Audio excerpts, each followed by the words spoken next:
Hello ladies and gentlemen, and welcome back to Sherlock Holmes Crime and Punishment. We've had a look around this wonderful little train station here at Evesham, and we've got to go to Briglington. But I had a thought first of all, can we do any deductions? Stolen rail track? A special wagon, are they related in some way? No? The train vanished with people? No traces of the train? Okay, never mind. I guess we don't actually have anything we can actually do yet, huh? No? Okay. It was worth a look. Normally it tells me if there's a deduction I can do, so... Let's go to Briglington. And see what we can find. That's a rather nice house. Firstly, obviously, I'm going to go check over here. Nothing to do with the train station. But it looks rather pretty, doesn't it?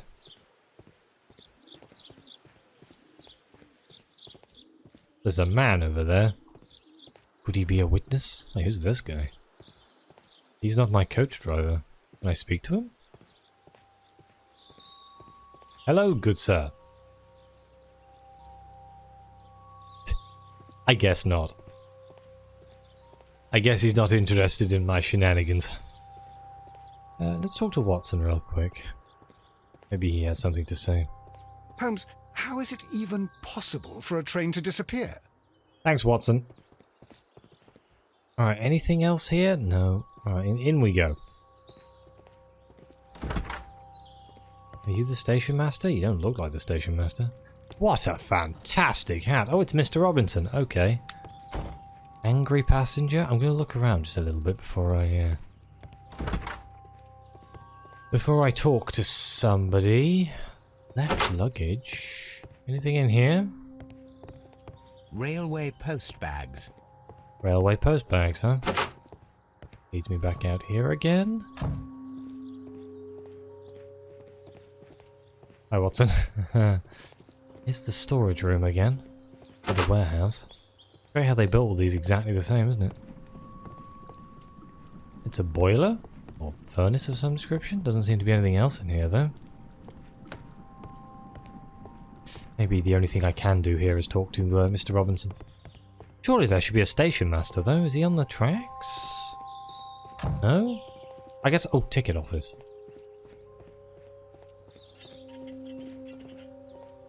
Is this the ticket? No, there isn't a ticket office here. Huh. How am I supposed to buy a ticket? Chesterfield, huh?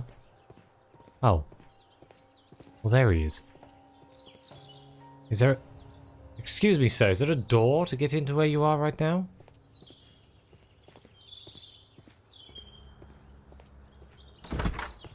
Yes, it's bloody here, and it's private. I'm sure he won't mind. Hi. Good day to you, gentlemen. How may I help you? Good day to you, sir. My name is Sherlock Holmes. I am investigating the unfortunate disappearance of last night's train. I see. I'm Station Master Bertram, but my supervisor has not informed me about this. I do not know if... Do not worry. I have only a few questions. Let's do a profile. Young age. So inexperienced, I guess. Hence why he wanted to talk to his superiors. Clean clothes. Either looks after his outfit or is new to the job. Instructions to station masters. Oh god. This guy's just got his job. And he has ink smudges. Okay. Any problems with passengers? Station Master Everett from Evesham told us that you reported a problem with some passengers last night. Indeed. This train is a regular line for those who work at Nottingham. But yesterday, everyone was asked to get off the train here at my station. I've no idea why, and it delayed the train. But the worst of it is that now I have to deal with two furious passengers who are complaining about the company's service. They stayed here the whole night, but people do not usually pay much attention to the regulations, you see. There are very strict and clear rules. Paragraph 234 of Article 2G-43 states that in the event of a complaint, you must... Yes, thank you. I understand. Was there anything unusual yesterday?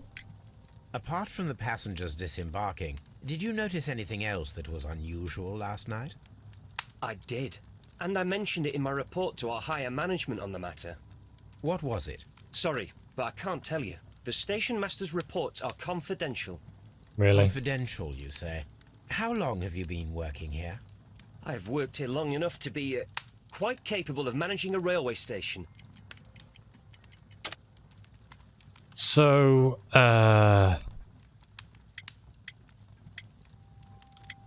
rookie station master? Let me speak frankly, Mr. Bertram. Your age and your lack of confidence in your position are quite apparent.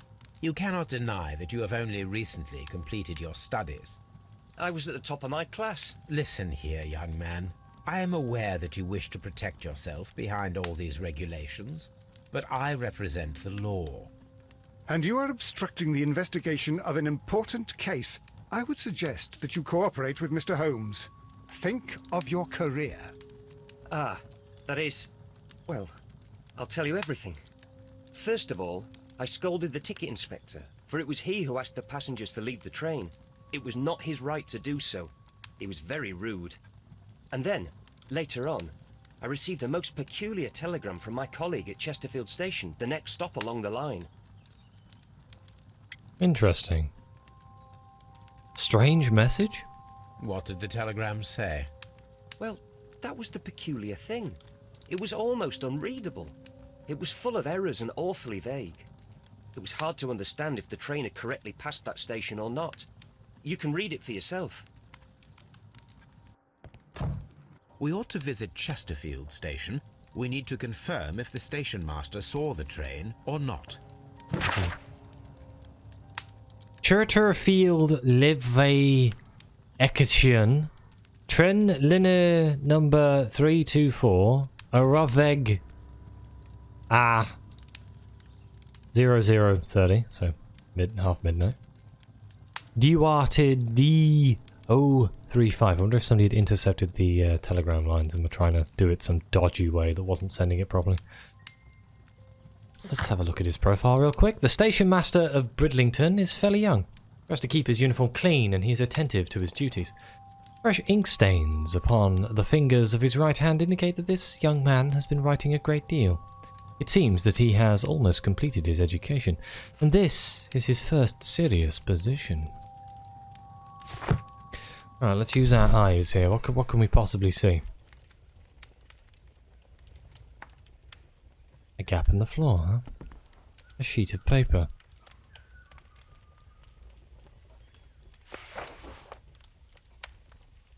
The insurance policy for Robinson's machine. A significant sum. Prototype insurance policy, okay. Insurance organised by Thomas L. Robinson for his prototype called the Autonomous Electric Generator. This policy partially covers the loss of the prototype up to 50% of its value. Maximum cover amounts £15,000. Oh my god, in this time period, that's a lot of money. Insurance duration, 1 year renewable. It only covers it up to 50% of its value? Pretty naff insurance. A telegraph. Great, that's a telegraph. I do love it when Sherlock just explains things. Should we go speak to Mr. Robinson? Let's go speak to Mr. Robinson. We don't really have anything to throw at him other than that insurance policy.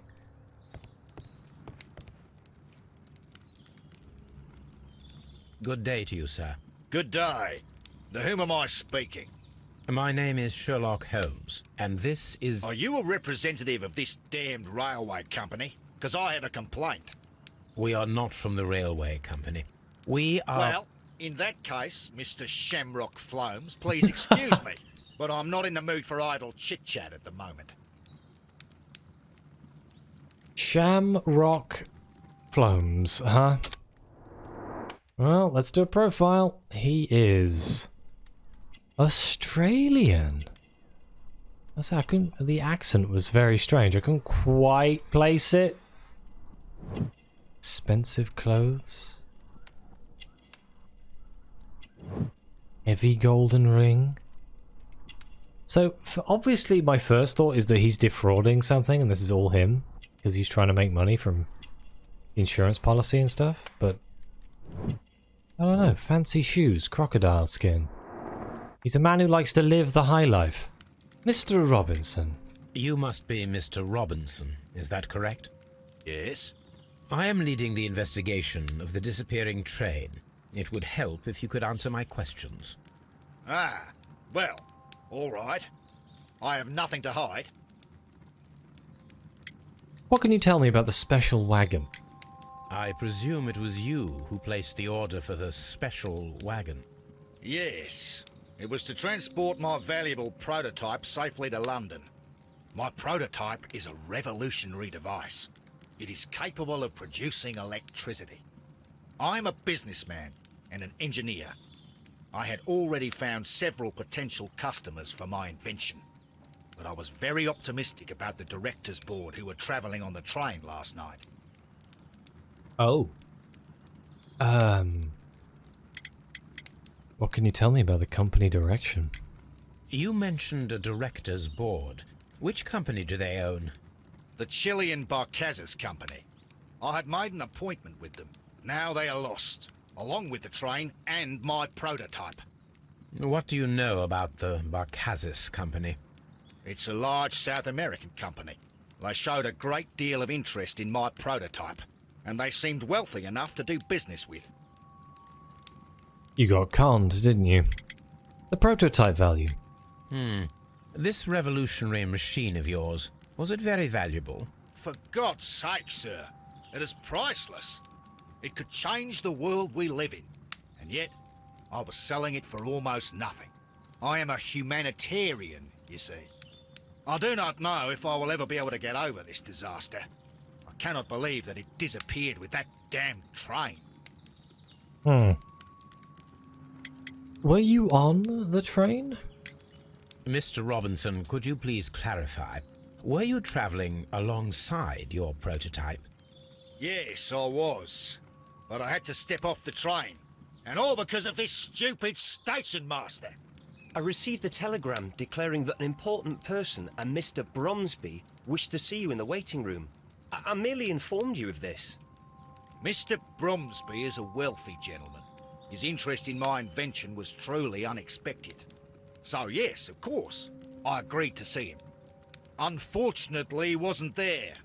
I thought perhaps he might have been delayed, so I chose to wait a while. But despite my requests, the train left the station without me.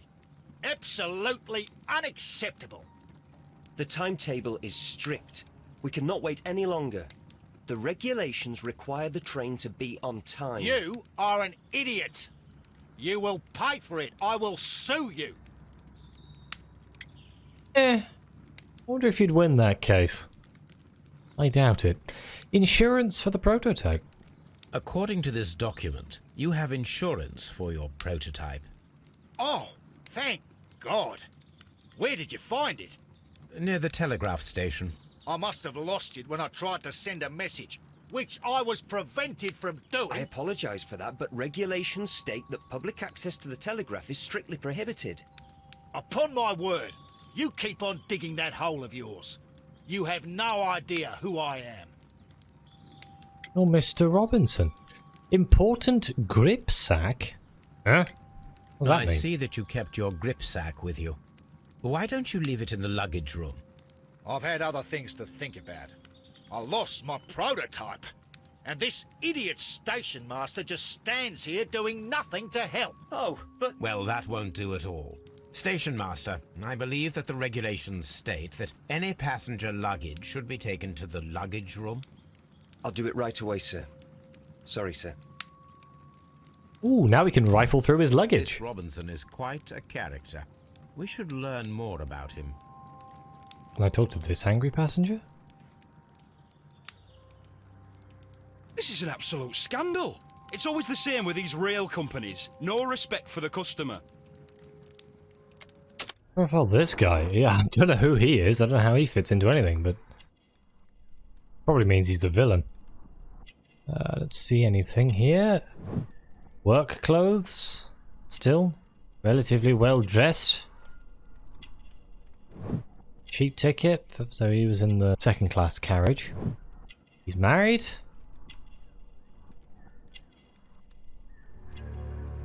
And he has rough skin. What happened? Please calm down, sir. What is your concern? Concern? What is my concern? I'll tell you what my concern is. Last night I were on the train as usual with my colleague, heading home. Then along came this ridiculous ticket inspector, who started arguing that our tickets were invalid.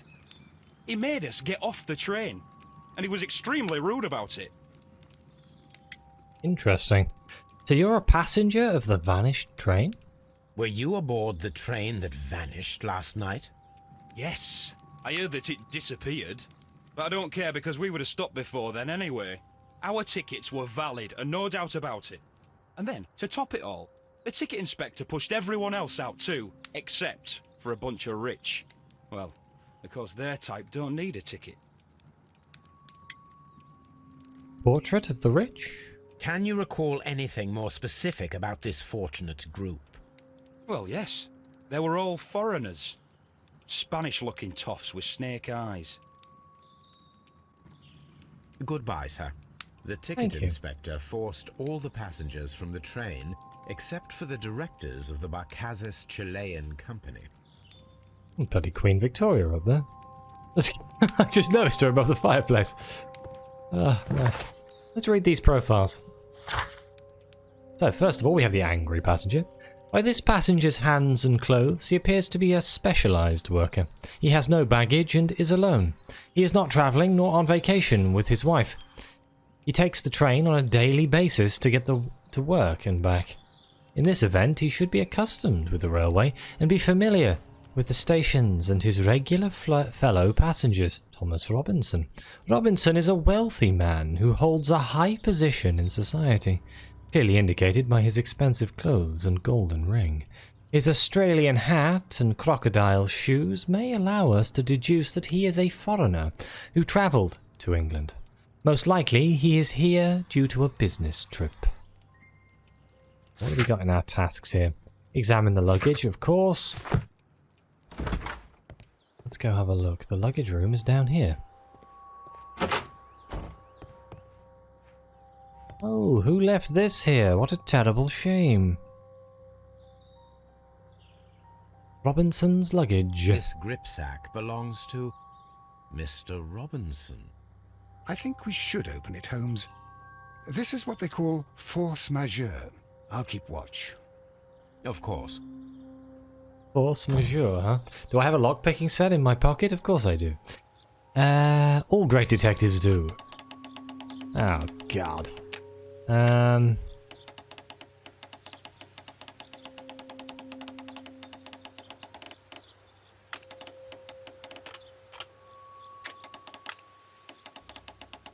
Some of them aren't real, are they? Okay, well that's not good. Ah, hello.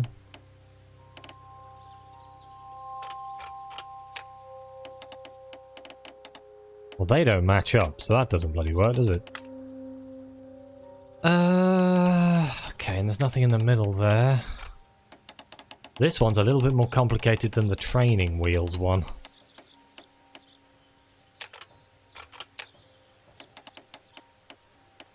Yeah, no, I've just gone around in a bloody circle, haven't I? Oh wait, there's another cylinder.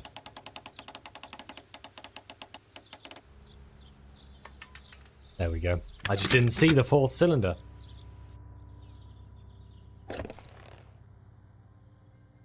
Business papers. Rory won't mind me reading through this. Watson, a bundle of contracts. Very suspicious. We should study them carefully. This is an exclusive sales contract regarding the prototype invention dedicated to appliance supplying electricity in an autonomous way. Emerson Electric Company, the buyer, understand that they are purchasing this device as is and are in agreement. Mr. Thomas L. Robinson, the seller, is not responsible for any problems that may arise with the prototype after the purchase, whether or not those issues are known by either party at the time of purchase. Oh, that's a weird one. Whether or not those issues were known by either party at the time of purchase. So if he knew there was a fault and he didn't tell them, it's on them for buying it. What a very bad contract. The buyer is obligated to make prepayment in amount of 10% of the prototype price in advance upon signing the contract. The remainder should be transferred within 1 month. Well, okay, so exclusive sales contract. An exclusive sales contract. Mr. Thomas Mr. L. Robinson Robinson. is the seller. And we're not going to, apparently we're not going to highlight the whole thing there. I think that's it. Next page. This is an exclusive sales contract. It's another exclusive sales contract. Regarding the prototype invention dedicated to appliance supplying electricity, Hong Kong General Electric Company, the buyer, understand that they are purchasing the device as is. Mr. Thomas L. Robinson. Is the seller. Not responsible, is worded exactly the same. I mean, you could argue these are different markets. It's not really exclusive though, but I guess it could be exclusive within Hong Kong or exclusive within the United Kingdom or... Oh dear. Yet another exclusive sales contract. Gillian Company? Mr. Robinson is the seller. Sensing a theme here. Yet Yep. another exclusive sales contract. Medicine General Company. Is this a Mr. scam? Robinson is the seller. This has got to be a giant scam, Well, right? it is very clear that this Mr. Robinson received prepayments from various people for his machine. Okay, let's go into our deduction here. So, the prototype has insurance. Okay, special wagon. Sonora check, Chesterfield telegram. Wait. Prototype has many customers, but the Chileans stayed on the train, maybe? No. Something here we can do. Prototype has many customs, special wagon. Okay, here we go. The loss of the machine is a disaster for Mr. Robinson. Even though he planned this fraud, he has lost far more than he could gain. The insurance will not cover the total cost of the prototype unless the prototype doesn't work. If it's a fraudulent device, maybe it would work out. What's the mission here? Solve the mission. Okay, let's go speak to him. I'm gonna go confront him about this rubbish. Mr. Robinson, you are a fraud and a cheat. I will not move from here until I receive my refund. Never mind. Okay, can't talk to him about that, so I guess the next logical step is to go to the next station. Alright. We want to go to Chesterfield. Oh, well, let's see if we can find the station master. It's nighttime, apparently. Apparently we've been going for a while. Ooh. This place is nice. This must be one of them fancy stations. Ah, ticket office.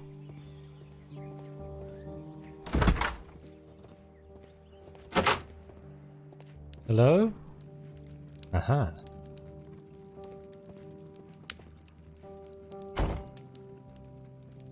How could he fall asleep at work like this? Excuse me, sir. Wake up. Ah, his breath. He must have swallowed half a distillery. And that explains the how. By his sleeping off the alcohol, you mean? Wake up, please, sir. What? The 18-hour 72 train has arrived? Good day to you. We are investigating the disappearance of last night's train, and we should like to ask you a few questions. Let's do a profile. Obviously a drunk. We've cleaned that one up. Is his nose going to be a thing? Yep, red nose. Clean clothes. Married. Alcohol flask. We're missing one thing. What are we missing? Ah, fishing line? Why have you got fishing line? What can you tell me about the train passengers? Were there any passengers who got off that particular train at your station last night? No, nobody, it seems to me. Although I did not leave my office, so... No doubt you were very busy. You don't say. You can't ever get any peace around here. Now you have to send a telegram each time a train arrives and departs. This might explain why the message was a complete mess. Strange message? Station Master Bertram from Bridlington showed me a strange telegram that he received from you last night. It concerned the train, but it was barely comprehensible. What? He's a fastidious little twerp, that Bertram. I remember everything quite clearly. It was late, and I was tired, but I did my work. So what? There's no need to be so petty.